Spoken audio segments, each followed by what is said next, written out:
Hello, Assalamu alaikum, everybody. Hope you're all safe, sound, and healthy. And this time I'm back with the political and the current situation of Pakistan. And actually, this was something that I could have talked about the very day it happened. But the thing is that just for that 1 second worth of because I had basically just a one liner for that, which was, which is why I thought maybe let me gather some more material so that there could be something else to talk about in the process. Also, because I was as usual, as I predicted, nothing was going on in the Imran Khan front or Imran Riaz Khan front. So the former prime minister and the journalist, both Imran Khans, nothing was going on in their front. Except for just wastage of time. And as you know, I've already ranted about how I do not watch or even care to look at journalists or pseudo journalists or vloggers who, bring these glaring headlines, these cliche headlines on their YouTube where they say, congratulations, big news. I immediately get that out of my face because that is nothing but nonsense and they have no material and no information. So, I have to really wait and watch and look around to see what exactly is going on around me in order to gather information. And then I have to confirm through other real journalists and who are now vloggers as they fled the country to see if it really is, if what information I've got, if they've also got the same information. And then I also have to check out the my own mental health at this point because I do not want to always be peed off. I'm already quite peed off at this country. I'm at that point where I was 12 years ago, where I kept on saying burn the whole country down because I knew the country was coming to this. That time nobody listened to me, and that time everybody was like, oh my god, she's just.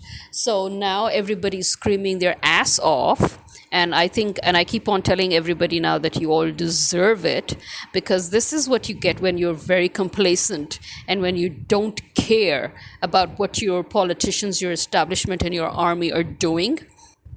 And also, when you jump on the wagon, when you jump on the bandwagon of corruption. So the whole public itself was so steeped in corruption because, as I've said so many times before, Zardari basically legalized corruption. He legalized black money. He ruined everything. He legalized, in fact, he forced smuggling of rice.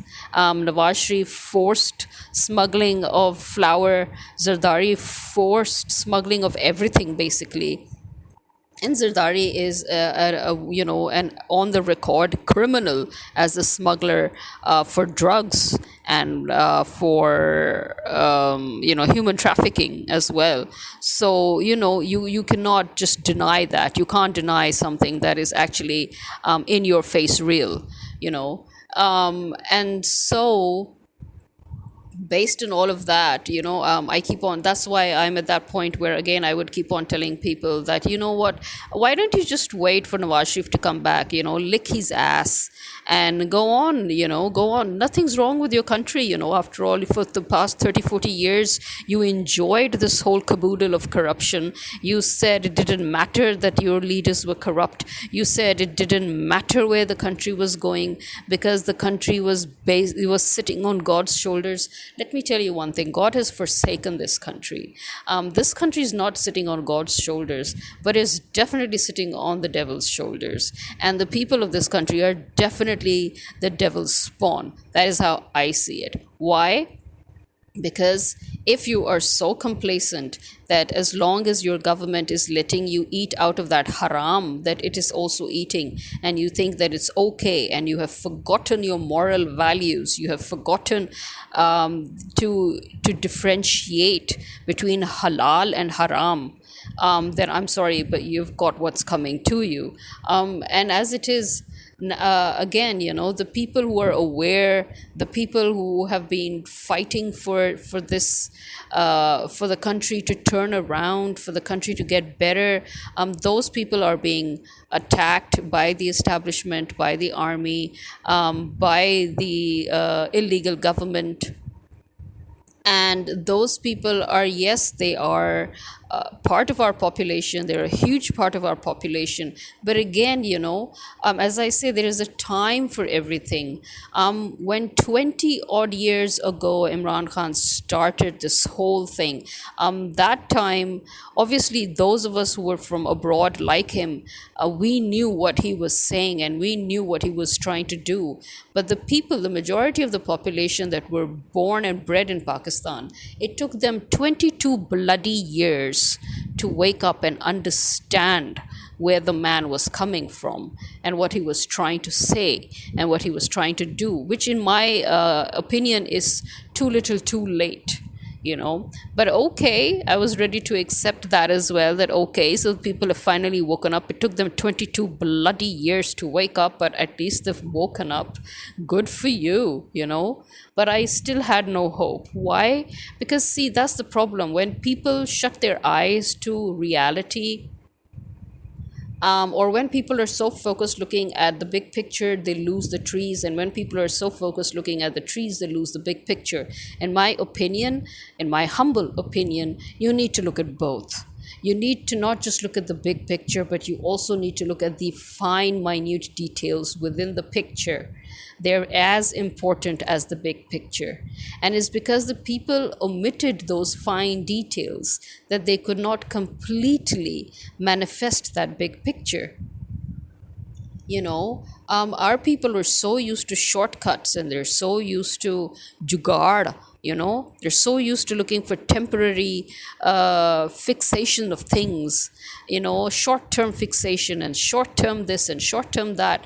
And that is why, again, I had no hope for the country. And once again, unfortunately, especially unfortunately for me, because I'm forced to live here regardless, so I predicted that this country still had no real future. And that is exactly what happened. Imran Khan's government was forcefully toppled. Why? Because people refused to see, they refused to look at those fine details within the big picture. The fact that we are actually at a point where we need to not renovate or restore our country's foundation, but we need to break it down and then build it from scratch, which is a very huge work actually, and time consuming. It's not going to take you 2 years or 3 years, it's going to take you the next 50 years. Why? Because the foundation was already rotten. It was already rotten. Why? Because the British, as I keep on repeating myself like a broken record, the first thing that they do whenever they leave a country that they have no choice but to, give independence to. And this is also where now I'll digress a little bit to explain this, because this is a conversation that I had with my father recently, where he was like, why do you keep on saying that Qaid-e-Azam created Pakistan constitutionally, when if you look at it this way, it was the British who enabled it constitutionally anyway, because they were leaving the subcontinent. Now, here is where I was, disagreeing. And I try to explain that the reason he said India was also constitutionally created. No, you see, that is where it's in my humble opinion, that is where it's wrong. The British were obliged to leave India, yes, as my father said. The British had no choice. They had to leave India. And so this was automatically, India was going to gain its independence. That is not even the question here, you see. And that is where constitutional foundation of Pakistan emerges, which later became East and West Pakistan, which later became Bangladesh and Pakistan. So two states emerged. And that was not because the British automatically left India and constitutionally made India. No. Leaving India was one thing, but the creation of another state from within India, that was the other whole story, you see. And that is why we say that Qaid-e-Azam constitutionally created Pakistan. The British, they were obliged to create Pakistan before they left, and they had no choice at the end, because they were thinking that they would fool Jinnah and just be very condescending towards him and say, oh, you can be governor general and still be under the state of blah blah blah and this and that. In other words, they were thinking that we would just keep on feeding him fodder and then have him as our puppet, and that Pakistan would be a buffer state that was autonomous, and so ultimately it would be under the umbrella of India. And Qaid-e-Azam realized or recognized it, and he flipped the table right there. He turned the tables there. He flipped everything over when he said, okay, yeah, sure, just give the land already. And as soon as the land was given, he immediately secured it as a sovereign state. So he legally because he was a constitutional expert. He was a legal expert. Remember that. He was a lawyer. His whole struggle was based on constitution. It was a constitutional struggle, and that is why Pakistan was mapped out without a war. It was constitutionally mapped out. That is why when we talk about the history of Pakistan and we say that it was a country that was constitutionally mapped out, you know it was not mapped out from wars and bloodshed came after, when India realized what happened, when India realized that it had no choice and that Pakistan was ultimately a separate sovereign state. Then India initiated violence after the creation of Pakistan, when when people were taking trains to cross borders, India initiated bloodshed against them. So after Pakistan was created, India reacted to that creation by initiating violence and bloodshed. You need to understand that. So, yeah, no, India was not constitutionally created. No, India was just brought back to its initial state of where it was before the British came. So, somebody comes, invades your home, and then they leave your home. That doesn't give you constitutional freedom. That just means that those who invaded your home have left your home, and now your home is back to being under your own ownership. That is it. That does not give you constitutional independence. No, that's not the definition of granting India constitutional independence. No, that is literally the British leaving India.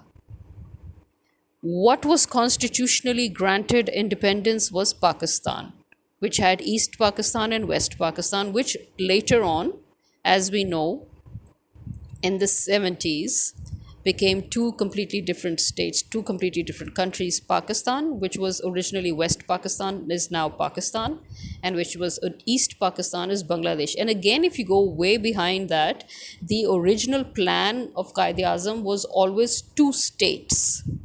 He never talked about one state. You need to understand that. Right from the start, the plan was that Bangladesh was going to be a separate state and Pakistan was going to be a separate state. They merged the two states in order to ensure independence of those two states. That is another thing that Qaid-e-Azam ensured. You see? So that was another very smart aleck thing that Qaid-e-Azam did, which is why we say constitutionally created a country, constitutionally mapped out. He carved out two states, first linking them as one so that they can both be carved out immediately. It was always in the plan for Bangladesh to be independent. It is the greatness, you can say, of Bangladesh, where it chose to continue staying as one state with Pakistan. And later on, it was again with great sadness that Bangladesh had to become independent again. But again, if you trace it back to the original plan was always two states. When Qaid Azam made the proposal, it was not for one state, it was for two states. And then he proposed to the people of Bangladesh that, okay, let's join hands, let's just become one until we get what we want. And that is what happened. So this is why we say that this is why we cannot say that India was also constitutionally created. India was already there. India was India. India was there. India was never one state. It was never one country. It was always warring states. And it was the Muslims who came and united India under one umbrella, at the same time granting independence to the states which were princely states. And when England came, they had no choice, because they realized that that was ultimately the best way to carry on. So they too continued to grant princely states with their own jurisdictions and their own autonomous pseudo independence. So when England left, India was pretty much in the same state it was before, if you know what I'm trying to say here, constitutionally or politically speaking, or geographically, you can say generally. So, no, you cannot say India was constitutionally created by the British. The British left India. What came as a result of it was the creation of two separate countries, or at that time, one separate country, Pakistan, which later on became two separate countries, Pakistan and Bangladesh. So, yes, this is where I would say that my dad was kind of wrong. Okay? Yeah, India was not constitutionally created. In no way can we say it. In no way, no technical way can we say this. India was India, and India went back to being India. What was created was a new state out of India. That is Pakistan. Right? So, now back to the pavilion.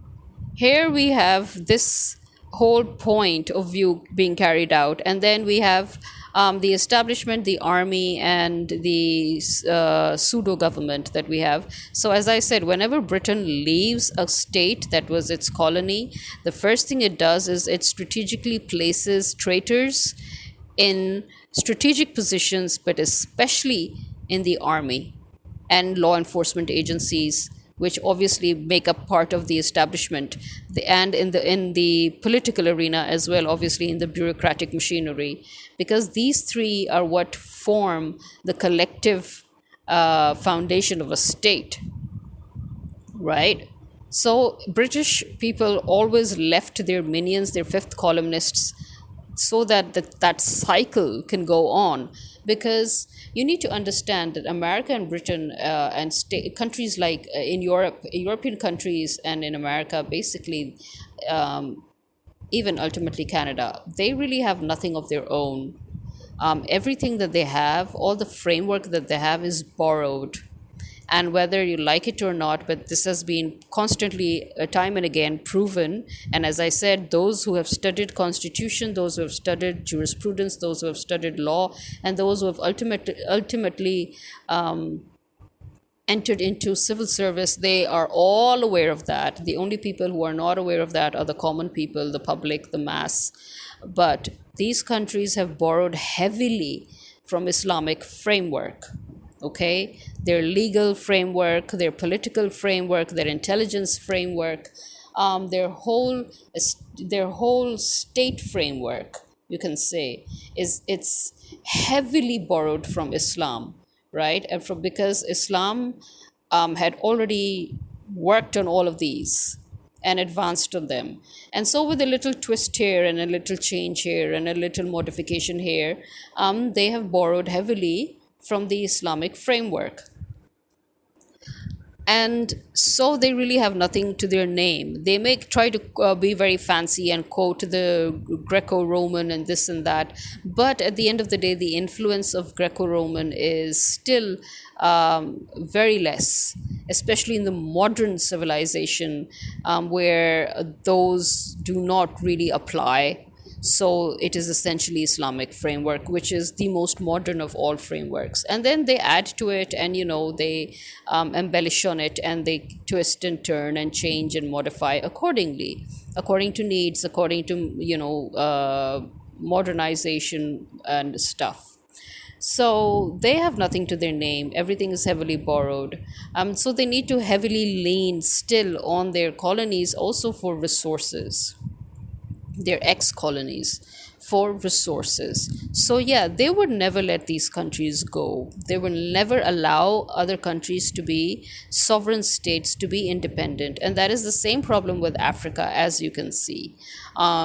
They are still looting and plundering from Africa, whether it's diamonds or it's gold or it's minerals or it's anything really.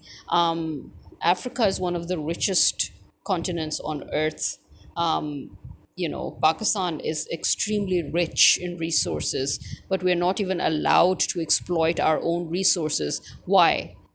Imagine now you're a sovereign state, and yet another state actually has the right to tell you that you cannot exploit your own resources.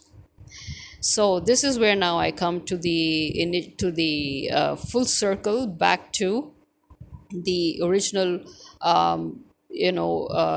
note that I was going to say, that I have only one line to say on that, which is why I waited a few days. And that is, who the hell does the American ambassador think he is? Coming and visiting the Election Commission of Pakistan. In what capacity did he come to talk to the Election Commission of Pakistan? The US ambassador. What is his authority? What is his status in the bureaucratic machinery? Who is he?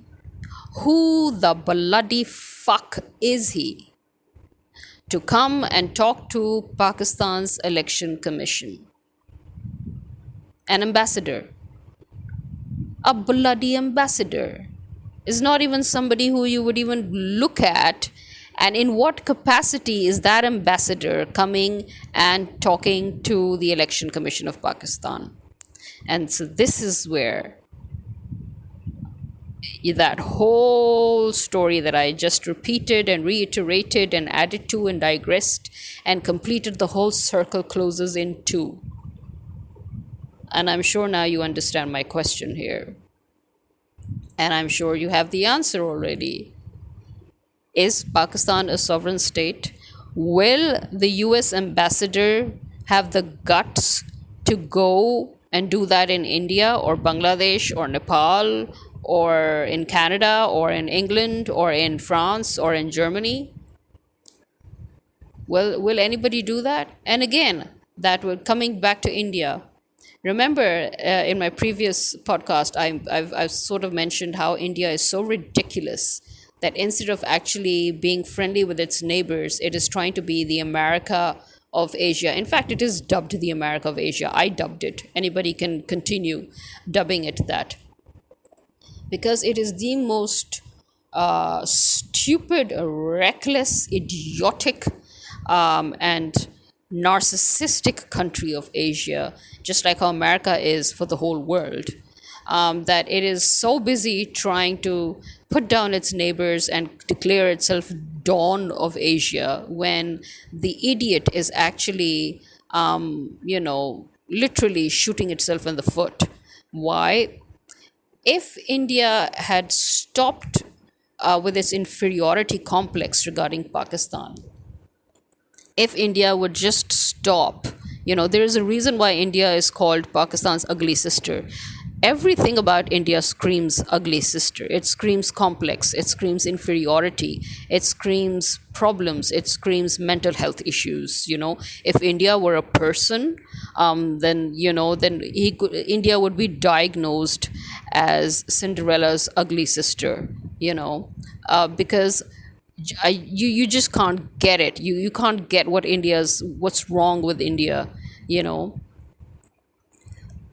if India worked with Pakistan and Bangladesh and China and other countries on a purely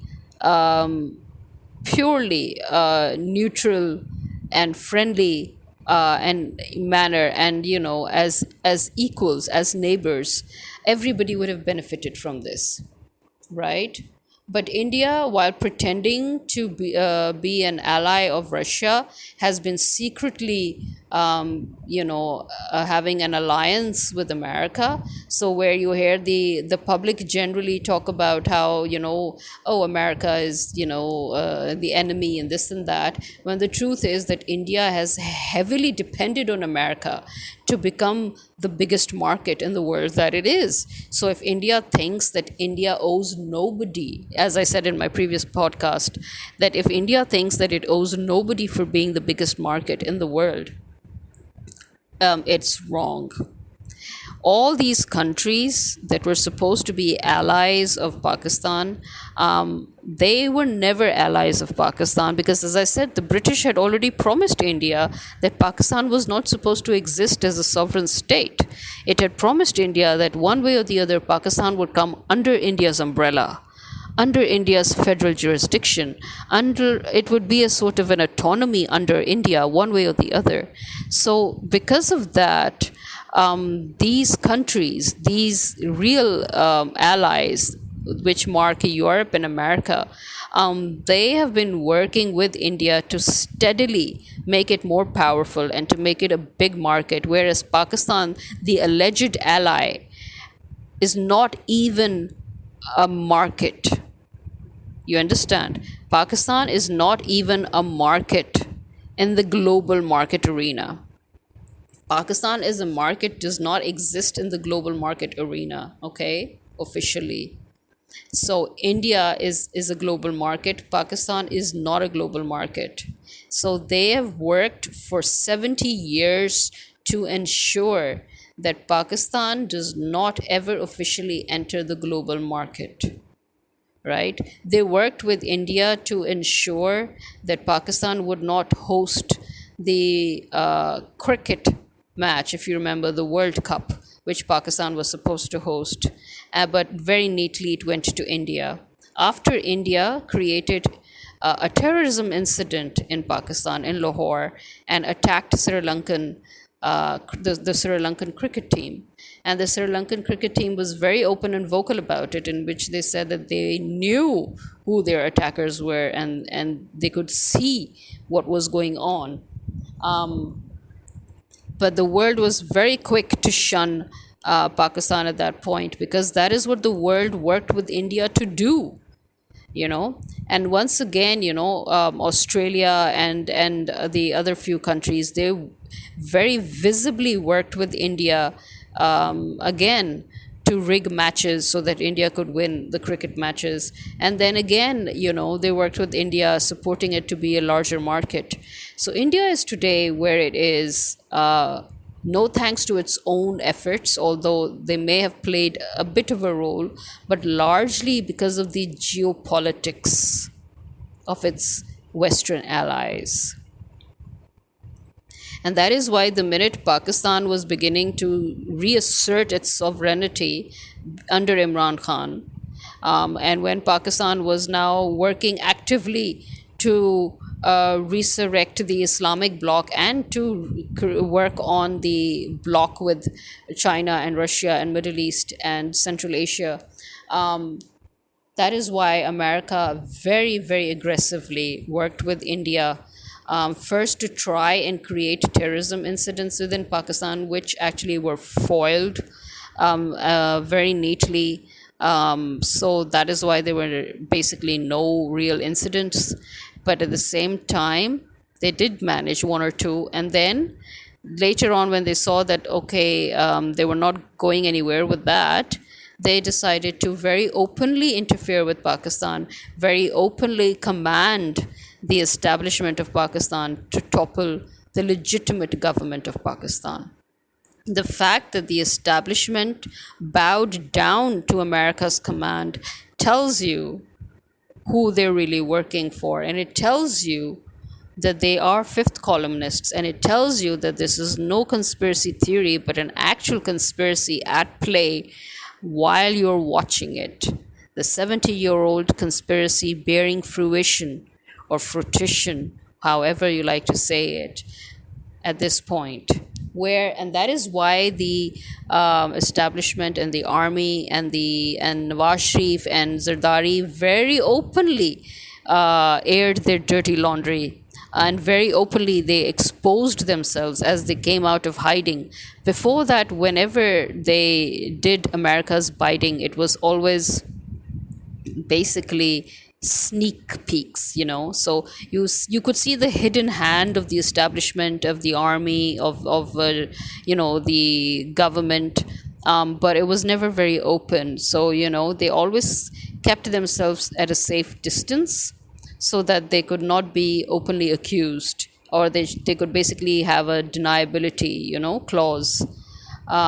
But this time, they literally just went all out. They were like, screw deniability clause and screw responsibility clause. And, it's Pakistan is all but sold. We have finally reached the final stage. It doesn't matter if everybody knows that we are behind it all. And they just came up out in the open and they did the dirty job of America. Basically, telling the public of Pakistan that yes, we are the traitors, you know. And then after that, attacking the people of Pakistan, attacking the public of Pakistan when they rose to protest, because that attack again showed Americans' hand, and this time it wasn't a hidden hand; it was a very open, exposed hand of America's. Because America had been sending teams and senators to meet Maryam Nawaz. And now, again, in what capacity? If you remember in my previous episodes, I kept asking, in what capacity are the American senators visiting Maryam Nawaz personally, privately, in the middle of the night, secretly? What are these hidden agendas, In what capacity, when she had no political authority, she had no status, nothing? So why were they meeting her? Again, our media, which tries to talk about, they were trying to, fabricate stories about how journalists were being kidnapped during Imran Khan's time. Hello, if journalists were being kidnapped, then why and how was it that the media, the channel, the media powerhouses, the channels, the journalists were so vocal as they made anti-state statements, and as they pushed anti-state sentiments towards the public, and the public, in fact, were against the media. That was the time, during Imran Khan's time, the public literally begged the government to censor the media. The public had a problem with the government because the government refused to censor the media. Even though the media was very openly promoting anti-state sentiments, and they were attacking the government, and they were attacking Imran Khan, and they were attacking the sovereignty of Pakistan right before the public's eyes. And again, if Imran Khan's government really was that kind of a government that they were shutting down media, the press, the freedom of the press, and blah de blah, then why was our media so vocal in presenting anti-state sentiments? And today, why is that same media quiet? Why are journalists being killed? Why are journalists being kidnapped? Where is Imran Riaz Khan? And why aren't the media talking about it? Now, where are those powerhouses? Again, those same people who made issues out of women's rights during Imran Khan's time, which actually enjoyed the most freedom, because the largest number of female political workers were in Imran Khan's party. The largest number of female participation in the history of Pakistan after Jinnah was again found under Imran Khan's time. So, what were those weird groups coming out for marching about women's rights? And today, where are those women? Where are those groups when women are being harassed, sexually abused, kidnapped, illegally detained by the government, by the illegal government? Remember that illegal government whose time had constitutionally long passed. And in what capacity is the American ambassador coming and talking to the Election Commission of Pakistan? Now, this is what you people really need to focus on. This is what the world really needs to understand.